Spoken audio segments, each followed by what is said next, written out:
Winter, 1944. A convoy of trucks carrying German prisoners of war rolled slowly through the gates of a camp deep inside the United States. Silent, hunched in their worn uniforms, the men kept their eyes fixed on the frozen ground. In their heads echoed the propaganda they had heard countless times back home: the Americans are cruel. If you fall into their hands, you'll face hunger, beatings, humiliation. Don't expect to survive, let alone return home. For these defeated German soldiers, the future ahead looked like hell itself.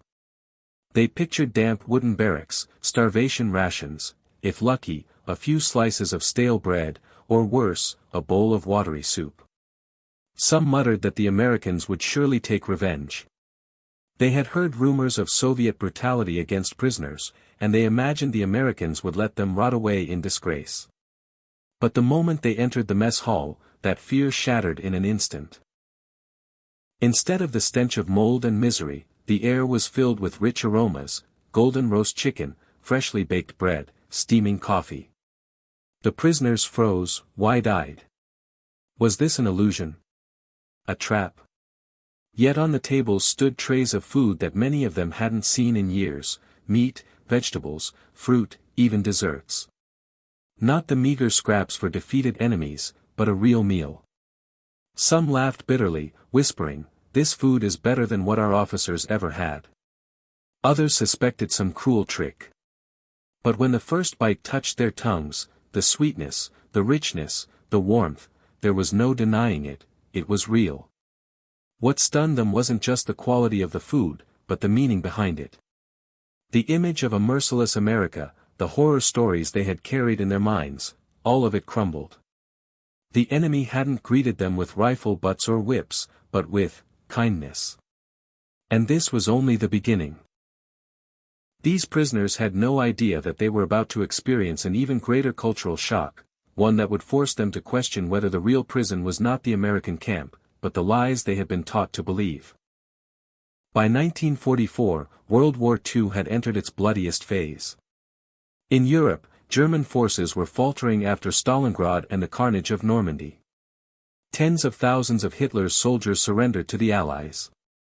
Few expected it, but many of these men were not kept in Britain or France, they were shipped all the way across the Atlantic, to America.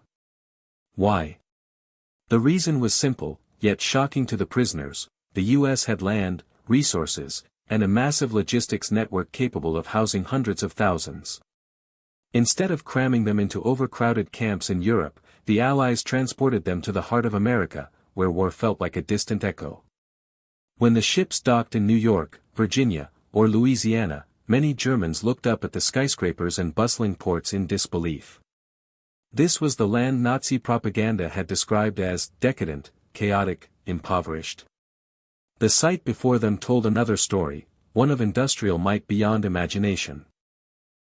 They were dispersed into camps across the country: the endless cornfields of Iowa, the vast ranches of Texas, the pine forests of Minnesota. Each place revealed a world far different from what they had expected. But they arrived in fear. Goebbels' propaganda had painted America as a land of cruelty, where enemies would be worked to death or starved into the grave. The prisoners whispered that the Americans would surely take revenge. After all, hadn't the Wehrmacht itself treated Soviet prisoners as subhuman, leaving millions to freeze and starve? If we did that to them, then the Americans will repay us double, many thought. And yet, when they entered the camps, their expectations began to collapse. Instead of filth and misery, they saw neat wooden fences, sturdy brick barracks, and astonishingly, sports fields, libraries, even music rooms. Yes, in the middle of war, the Americans had built something almost humane. Prisoners were allowed to write home, to receive parcels through the Red Cross, and, most shockingly, to eat meals prepared to the same standard as the U.S. Army.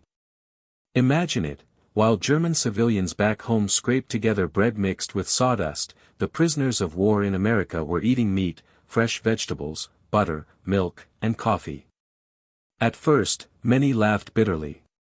It's just a trick. Wait a few days and we'll see their true face. But day after day, the meals stayed plentiful, even changing with the seasons. Slowly, doubt turned into shock. Think about it, all their lives they'd been told the enemy was a monster. And yet the first thing this monster gave them was a full plate of hot food. Rumors spread among the prisoners. Some whispered it was a new form of psychological warfare. Others claimed America was simply too rich and didn't know what to do with its surplus food. But whatever the reason, they all had to admit, this was no hell.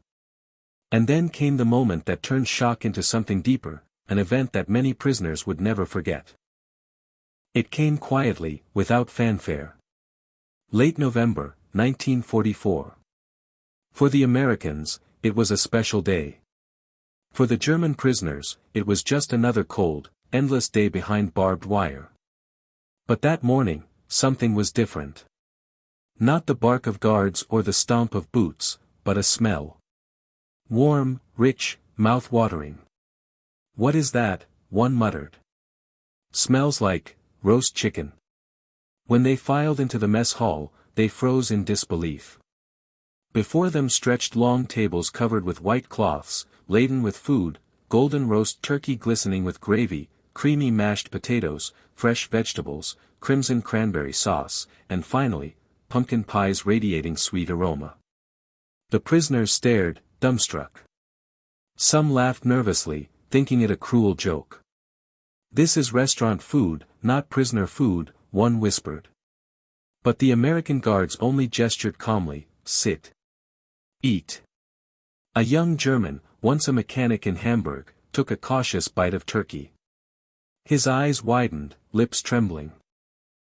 "This is better than Christmas dinner at home," he whispered. Another tasted pumpkin pie and fought back tears, reminded of his mother's baking from years before. Whispers spread, "It must be a trick. They feed us today, punish us tomorrow." But no punishment came. No mockery, no blows. Only a meal, simple and whole, warm like a family feast. And then they realized, this was Thanksgiving. A day when Americans, rich or poor, soldier or civilian, gathered to share gratitude. And on this day, even their enemies, the German prisoners, were invited to the table. It was unimaginable. Yet here it was. To the Americans, feeding them was not wasteful luxury, but a statement, even as prisoners, you are still human. And today, every human deserves a place at the table. The impact was profound. All their lives they had heard, America is cruel. America is the enemy. But with gravy on their plates and cranberry sweetness on their tongues, another question rose in their minds. If this is the enemy, why is he so kind? That night, many prisoners lay awake, whispering about the meal, the taste, the kindness. One older man murmured, "I fought all my life for an ideal. But today, I begin to doubt. Perhaps we never understood our enemy at all." That Thanksgiving was a turning point. It did more than fill stomachs.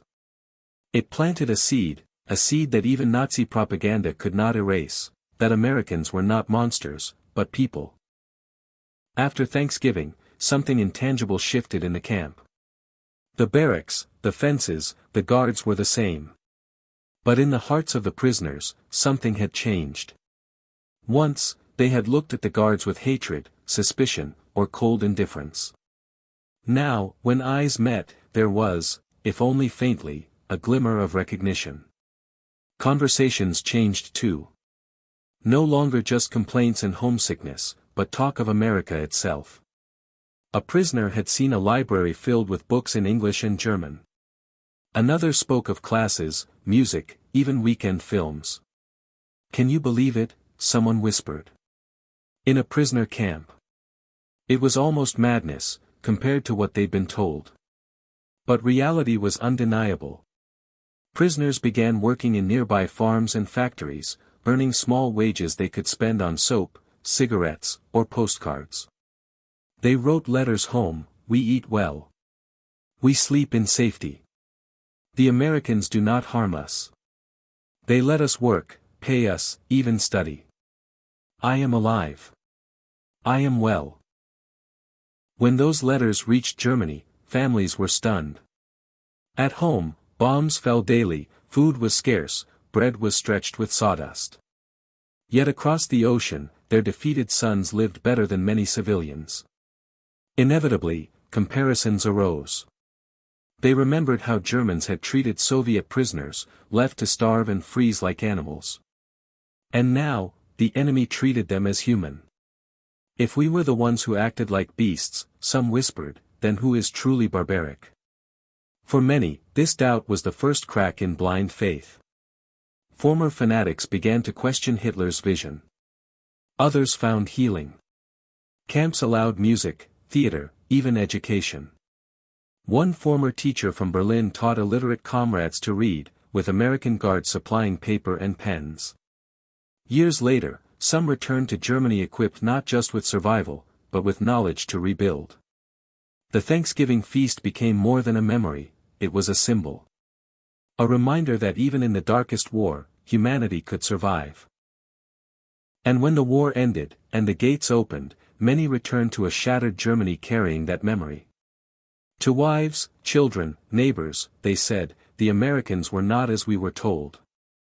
One day, they even invited us to their table, as fellow human beings.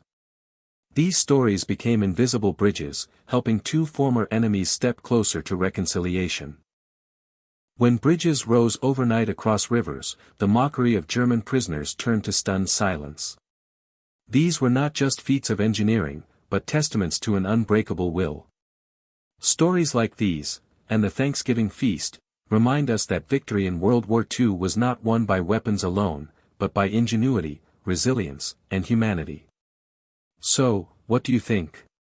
If you had lived through those days, would you have believed in such power immediately, or would you have needed to see it with your own eyes? Share your thoughts in the comments below, and don't forget to subscribe for more untold stories of history.